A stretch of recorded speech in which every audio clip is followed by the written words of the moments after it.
الحمد لله وحده والصلاة والسلام على من لا نبي بعده. أما بعد فأعوذ بالله من الشيطان الرجيم. بسم الله الرحمن الرحيم. يا أيها الذين آمنوا توبوا إلى الله توبة نصوحا. وعن سلمان رضي الله عنه قال قال رسول الله صلى الله عليه وسلم: هو شهر أوله رحمة وأوسطه مغفرة وآخره عتق من النار، أو كما قال عليه الصلاة والسلام. محترمو د رمضان المبارک میاشت شروع ده او په دې میاشت کې د الله جل شانه د طرفنا په خپلو بندګانو باندې د رحمتونو او د برکتونو نزول کیږي، او الله جل شانه په دې میاشت کې د مغفرت او د جنت دروازې کولاو کړي او د جهنم دروازې بندي کړي. د دې دپاره چې الله جل شانه فرمایي چې زما دا بندګان نیک اعمال وکړي، عبادات وکړي او خپل ځان د مغفرت او د جنت مستحق جوړ کړي او د جهنم نه محفوظ شي. چونکې د رمضان المبارک په اولنۍ عشره کې د رحمت غلبه وي، دویمه عشره کې د مغفرت غلبه وي، او په دریمه عشره کې د جهنم نه د نجات او د خلاصي غلبه وي. لہذا دویمه عشره شروع ده د مغفرت عشره ده. په دې کې الله جل شانه د بندګانو مغفرت کوي، بخشش کوي.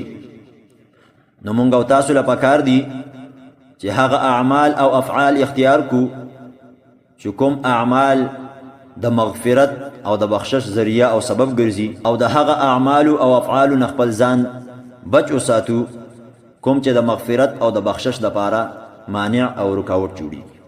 په دې عشره کې د یو څو اعمالو اهتمام په کثرت سره کول پکار دي. اول دا چې په دې عشره کې د عباداتو اهتمام وکړي شي، په کثرت سره نیک اعمال وکړي شي، ځکه چې رسول الله صلی الله علیه وسلم فرمایي وی الله جل شانه په دې نیک اعمالو کې داسې یو تاثیر ایښی دی چې دا ګناهونه ختموي. یعنی یو انسان نه ګناه وشوه، غلط کار ته وشو، هغې پسې توبه او استغفار وکړي، یو نیک عمل یې پسې وکړي، نو الله جل شانه به د هغه نیک عمل په وجه دغه ګناه ختمه کړي او لرې به کړي. قرآن مجید کې هم الله جل شانه ارشاد دی: ان الحسنات یذهبن السیئات، چې بېشکه د دې نیکو د وجې نه دا ګناهونه ختمیږي. نو لهذا موږ له پکار دي چې د نیک اعمالو اهتمام وکړو، په کثرت سره نیک اعمال وکړو، عبادات وکړو، په ښې طریقې سره یې ادا کړو. لکه مثال اودس یو عبادت دی، یو عمل دی.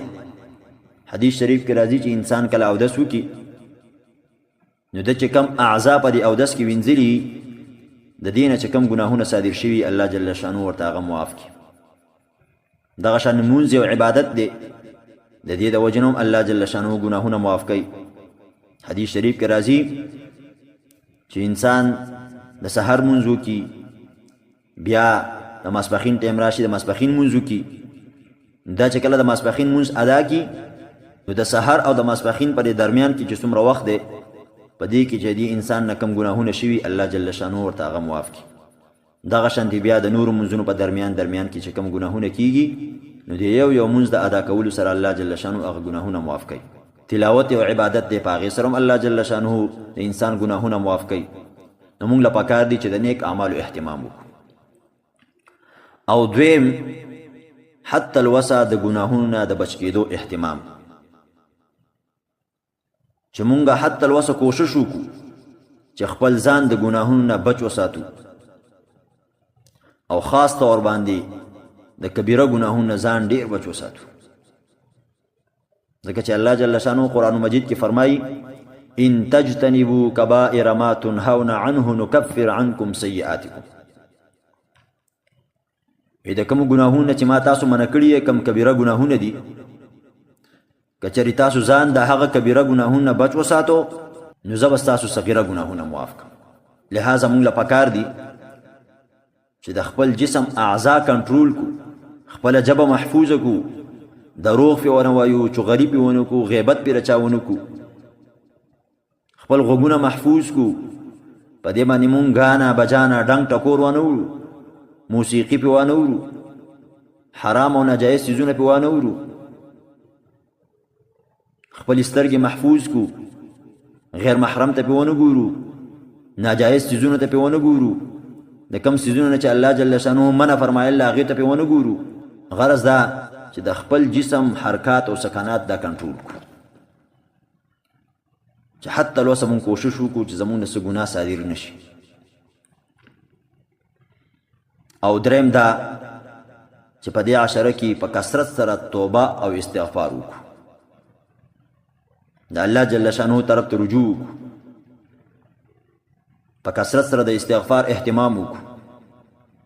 ځکه الله جل شانه په قرآن مجید کې د مؤمنینو په صفاتو کې یو صفت دا هم ذکر کړی دی، التائبون، چې دیو د الله جل شانه طرف ته رجوع کوونکي، توبه ویستونکي.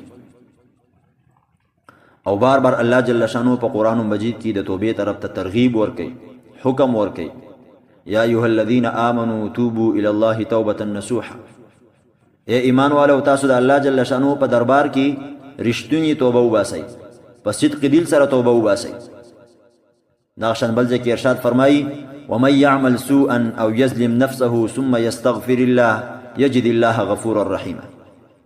یو انسان دې خطا کار ته وشو، بد کار ته وشو، ګناه ته وشو، په خپل ځان باندې ظلم وکړو او د هغې نه بعد کې د توبه طلب کړه، استغفار یې وکړو، نو الله جل شانه به دا بیا مونی بخون کې مهربان، یعنی الله جل شانه به ورته هغه ګناه معاف کړي او عفو به ورته وکړي. نو لہذا موږ له پکار دي چې په کثرت سره توبه وباسو، په کثرت سره استغفار وکړو. او څلورم دا چې موږ د صلات تسبیح مونځ ادا کړو، ځکه چې حدیث شریف کې د صلات تسبیح د مونځ ډیر فضیلت راغلی دی، او په دغه مونځ سره هم الله جل شانه د انسان ګناهونه معاف کوي، د انسان بخشش کوي. نو دا څلور اعمال شو، موږ د دې اهتمام وکړو. اول نمبر په کثرت سره د عباداتو اهتمام، دویم نمبر حتی الوسع د ګناهونو نه اجتناب، دریم نمبر په کثرت سره توبه او استغفار کول، څلورم نمبر د صلات تسبیح مونځ ادا کول. الله جل شانه دی په خپل فضل کرم رحم سره زمونږ د ټولو مغفرت نصیب کی، او مونږ ټول دی الله جل شانه د جنت مستحق جوړ کی، او د جهنم نه دی الله جل شانه مونږ ټول محفوظ او په امن او امان کې وساتي.